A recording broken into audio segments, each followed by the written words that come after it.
Olá, seja bem-vindo à nossa quarta e última videoaula do curso Prevenção ao Suicídio, uma iniciativa da Secretaria de Gestão do Trabalho e da Educação na Saúde, do Ministério da Saúde do Brasil e a Organização Pan-Americana da Saúde. Mas antes de começar a aula de hoje, vamos conhecer um pouco sobre essas instituições.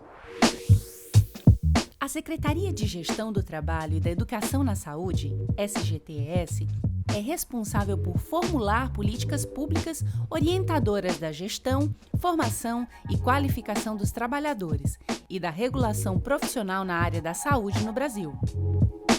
A Organização Pan-Americana da Saúde, OPAS, trabalha com os países das Américas para melhorar a saúde e a qualidade de vida de suas populações.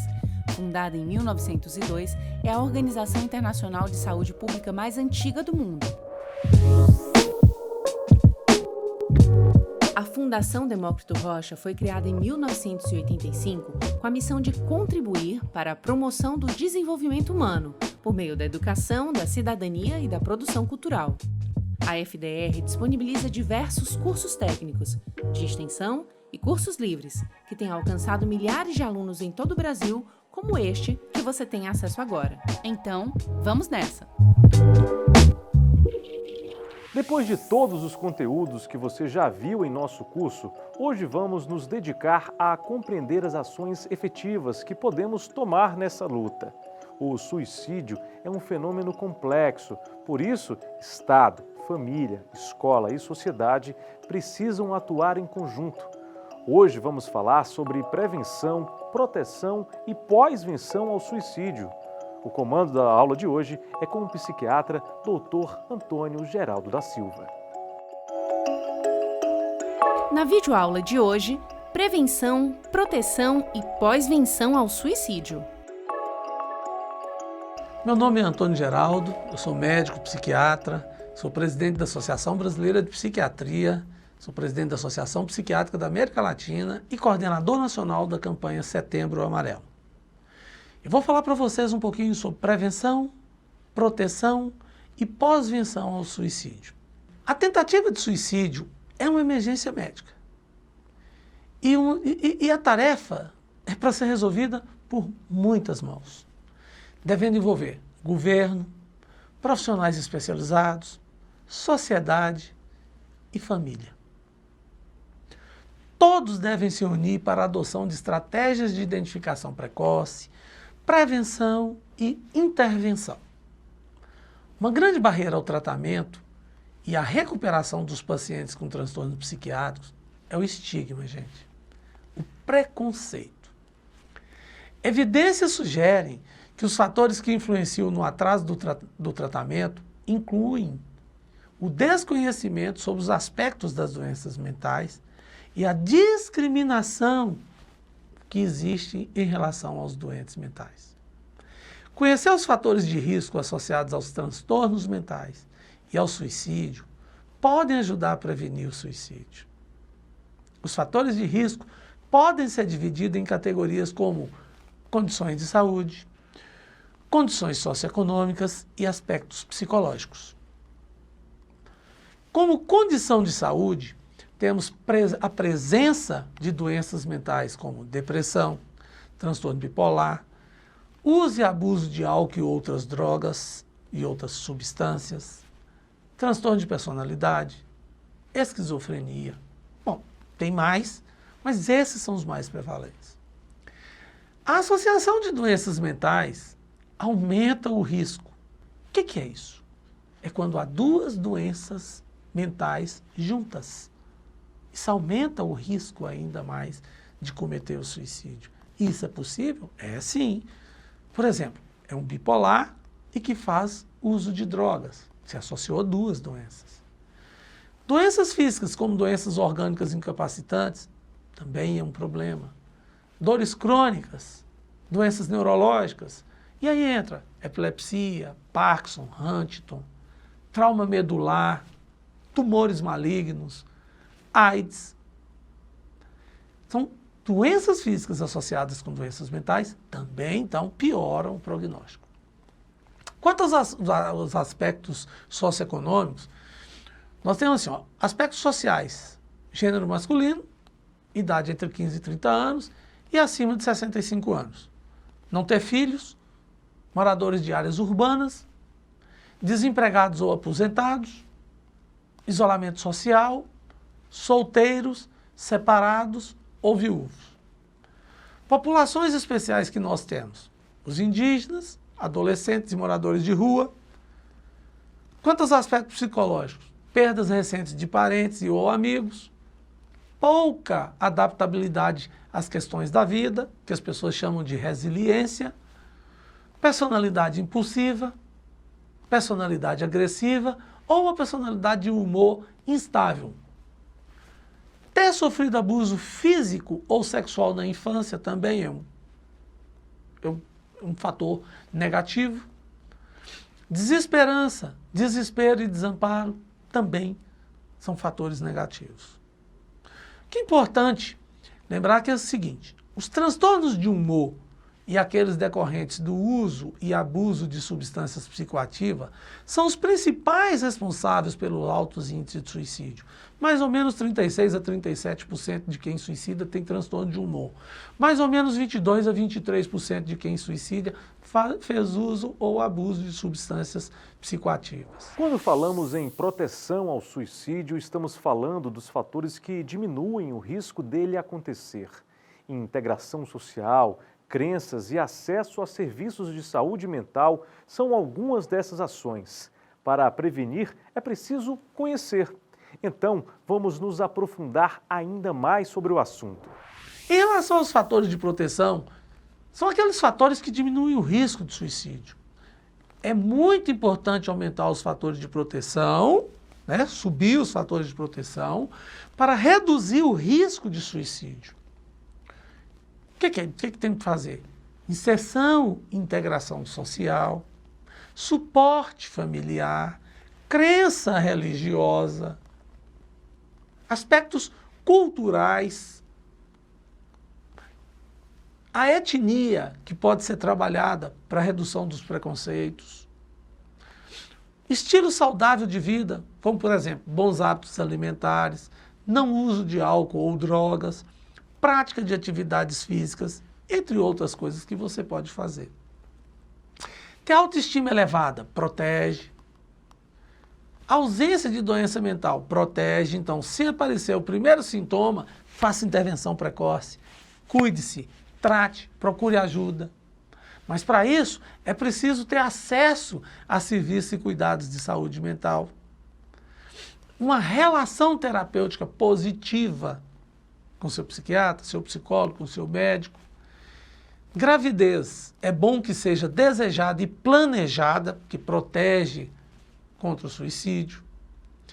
Capacidade que você tem maior de resolver problemas, protege contra o suicídio. Uma maior adaptabilidade às variações das situações da vida, protege.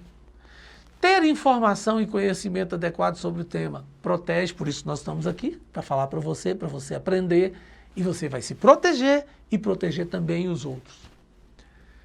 Bom, é importante conhecer para prevenir. Então, ter conhecimento e informação sobre o suicídio também é considerado um fator de proteção. Por isso, não tem que ter medo de falar, mas tem que saber falar. Não pode se auto-intitular palestrante, professor do tema, sem conhecer bastante o tema, porque ele é um tema perigoso. No entanto, segundo a nossa ABP, dependendo do foco dado a uma reportagem, por exemplo, pode haver aumento do número de casos de suicídio ou o contrário. Ou seja, você pode ajudar pessoas que se encontram sob o risco de suicídio ou mesmo enlutadas pela perda de um ente querido, que pôs fim à vida. Por exemplo, o relato repetitivo de casos de suicídio ou matérias relacionadas a um mesmo suicídio esteve diretamente ligado ao aumento das taxas. Então isso é errado. Por outro lado, quando as matérias focavam pessoas que relataram ideação suicida sem consumar o fato, estiveram associadas à diminuição do suicídio.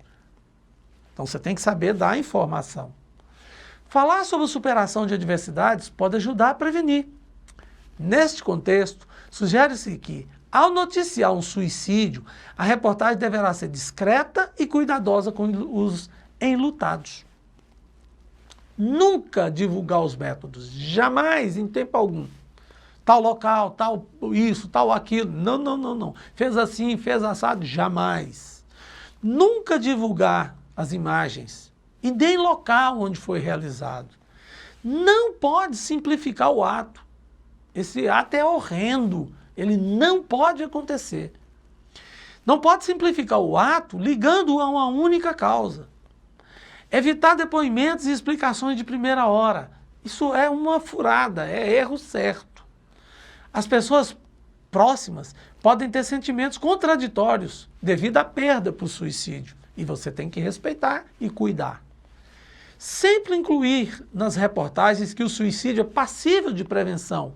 Só suicidou porque estava doente e não foi tratado adequadamente ou não teve tratamento.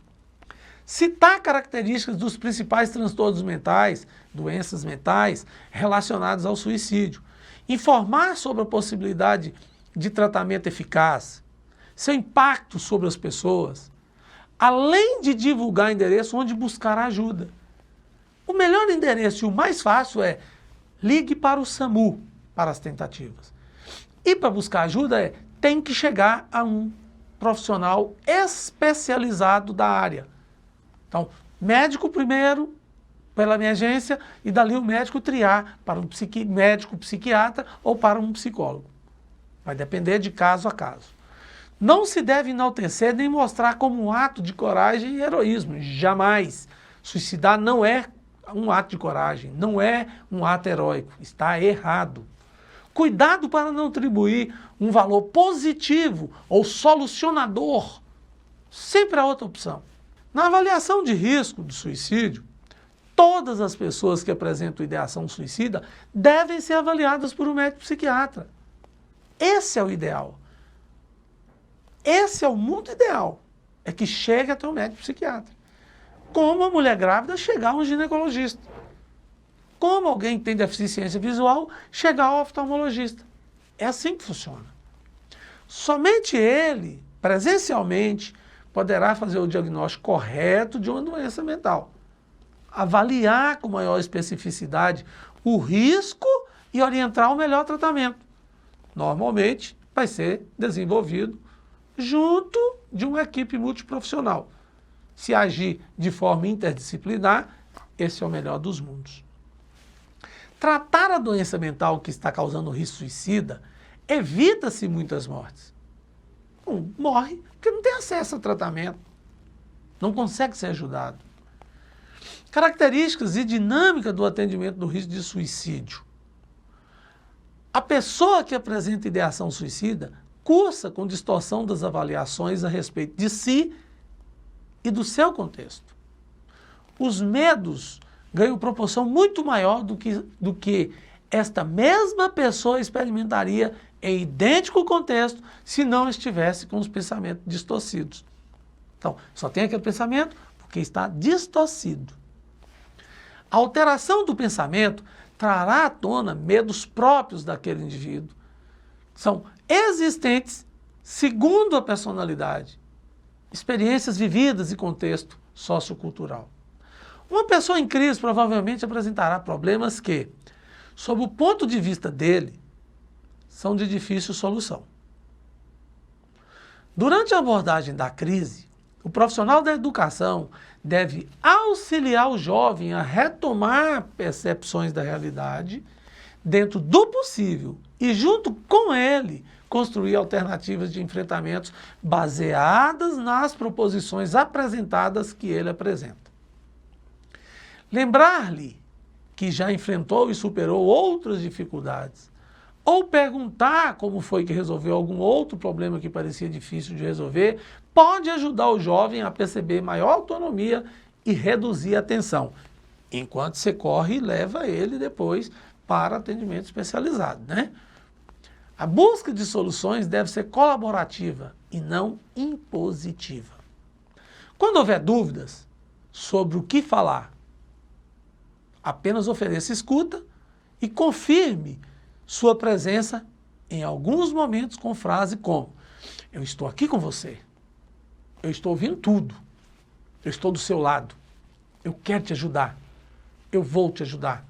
Juntos nós vamos sair dessa. Eu estou com você. Eu não vou te abandonar. Eu vou te proteger. Nós vamos buscar a melhor saída. Tem que dizer isso. Se houver relato de circunstâncias traumáticas, escute apenas até o ponto em que é espontaneamente falado pelo jovem, sem estimular que descreva além do que é necessário para prestar o auxílio. Nunca deixe alguém com ideação suicida sozinho, jamais. Tem que colar, grudar nele, ficar junto. Vamos escolher uma pessoa de sua confiança para que ela esteja conosco e o leve para atendimento médico. E vamos fornecer orientação sobre o serviço segundo a expectativa de risco. Em caso de risco moderado ou grave, é necessário procurar o serviço imediatamente.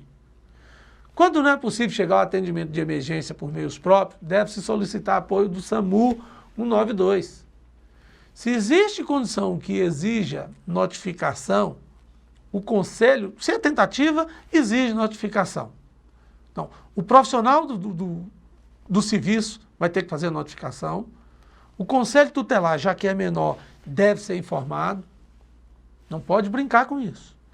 O conselho tutelar também pode oferecer grande apoio em caso de violência doméstica. Apoio importantíssimo. Situações de violência contra crianças e adolescentes também podem ser denunciadas no Disque 100. Encaminhamento ao serviço de saúde de acordo com a gravidade do caso. Mas dúvida é, chame o SAMU. Chame o SAMU. Isso aí não tem erro.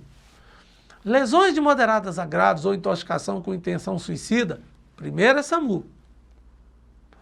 Segundo, se não houver risco de conduzir a pessoa até o serviço de emergência, procurar a unidade de pronto atendimento, UPA ou pronto-socorro, ou, por último, terceiro, hospital geral. Em caso de risco alto de suicídio, primeiramente, pronto atendimento psiquiátrico, depois UPA ou pronto-socorro ou hospital geral. Se não for possível conduzir a pessoa por meios próprios, SAMU. Para conduzir por meios próprios, você tem que ter a garantia de que a pessoa vai estar protegida dentro do carro. Em caso de risco leve de suicídio, procurar ambulatório especializado em psiquiatria ou atendimento por psiquiatra em sede de atenção psicossocial, mas é assim, imediatamente. Não pode deixar para depois. Em caso de prática de automutilação, unidade básica de saúde, ambulatório. Esse ambulatório, se for especializado, que é o ideal em psiquiatria, aí é o melhor dos mundos. Atendimento do psiquiatra em centro de atenção psicossocial, CAPS, se for possível, é importantíssimo. O ideal é o sistema ambulatorial, para que a pessoa tenha o atendimento e o segmento. Unidade básica de saúde, para a pessoa ter o atendimento, mas tem que ter segmento. Não pode ficar apenas em um atendimento, tem que ter o segmento para tratamento. Passou tudo isso, teve o suicídio, teve essa situação, nós temos que falar sobre pós-venção. O termo pós-venção refere-se aos cuidados que devem ser dedicados aos enlutados por suicídio. Pai, mãe, irmão, amigo, filho, colega de trabalho. Isso é muito importante. Também conhecidos como sobreviventes, né? E as próprias pessoas que tentaram também e que sobreviveram, é importante fazer a pós-venção. A pós-venção é a ação que objetiva, trazer alívio dos efeitos relacionados com o sofrimento e a perda.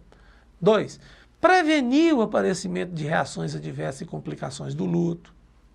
3, minimizar o risco de comportamento suicida nos enlutados por suicídios.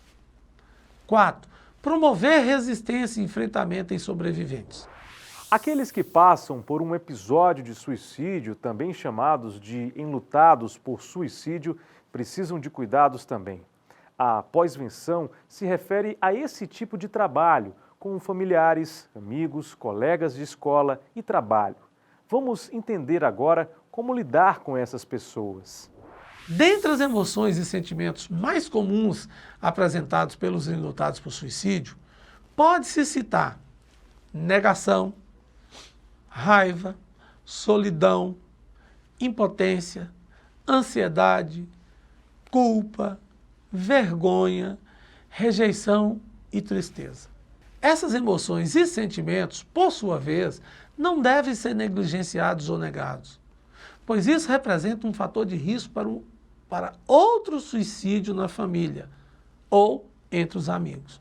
Então, a pós-venção é extremamente necessária, é extremamente importante e é algo que nós temos que fazer de rotina. Quando uma pessoa suicida numa sala de aula, todos ali devem entrar no sistema de pós-venção. Em uma casa, toda a família deve ser cuidada, entrar no sistema de pós-venção. No trabalho, todos ali precisam entrar na pós-venção. Porque a pós-venção vai trabalhar tudo isso e prevenir para que outras pessoas não cometam suicídio. Qual é o ideal? A gente tem que trabalhar, então, o tempo inteiro com promoção da saúde, que é o que nós estamos fazendo com essa aula. Com prevenção de doença, que de certa forma também essa aula ajuda, mas a promoção da saúde é anterior a isso. Então, você faz a promoção da saúde, você faz a prevenção da doença, para depois vir a assistência. E a pós-venção vai entrar aí, fazendo um trabalho importantíssimo para evitarmos que outras pessoas sigam o caminho errado que aquela que cometeu suicídio seguiu. É isso o que é importante passar para vocês aqui hoje.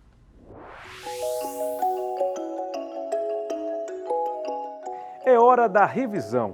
Hoje compreendemos a diferença entre os conceitos de prevenção, proteção e pós-venção. Vimos que o comportamento suicida requer uma abordagem interdisciplinar, com intervenções técnicas e uma interação coordenada entre os diversos profissionais envolvidos, como profissionais da saúde e da educação. Entendemos que os fatores de proteção são aqueles que diminuem o risco de suicídio. Compreendemos também que ter conhecimento e informação sobre suicídio também é considerado um fator de proteção. Nesse contexto, a psicoeducação e a comunicação efetiva sobre o tema são fundamentais. Dentre as ações de intervenção para aqueles que perderam um parente ou amigo por suicídio, os grupos de apoio possibilitam a escuta ativa de um conteúdo cerceado pelo tabu e estigmas, as trocas de experiências sem julgamento e de forma empática. Chegamos ao final do curso Prevenção ao Suicídio, que faz parte das ações integradas de educomunicação para a prevenção ao suicídio e à automutilação, uma iniciativa da Secretaria de Gestão do Trabalho e da Educação na Saúde, do Ministério da Saúde do Brasil e a Organização Pan-Americana da Saúde, em parceria com a Fundação Demócrito Rocha e a Universidade Aberta do Nordeste. Esperamos que todos esses conteúdos possam surtir um efeito positivo na sua vida e na vida da sua comunidade, escola e família. Encorajamos você a ajudar a entrar nesta luta de prevenção ao suicídio. Vidas podem ser salvas com conhecimento e atitudes. Um forte abraço e até breve.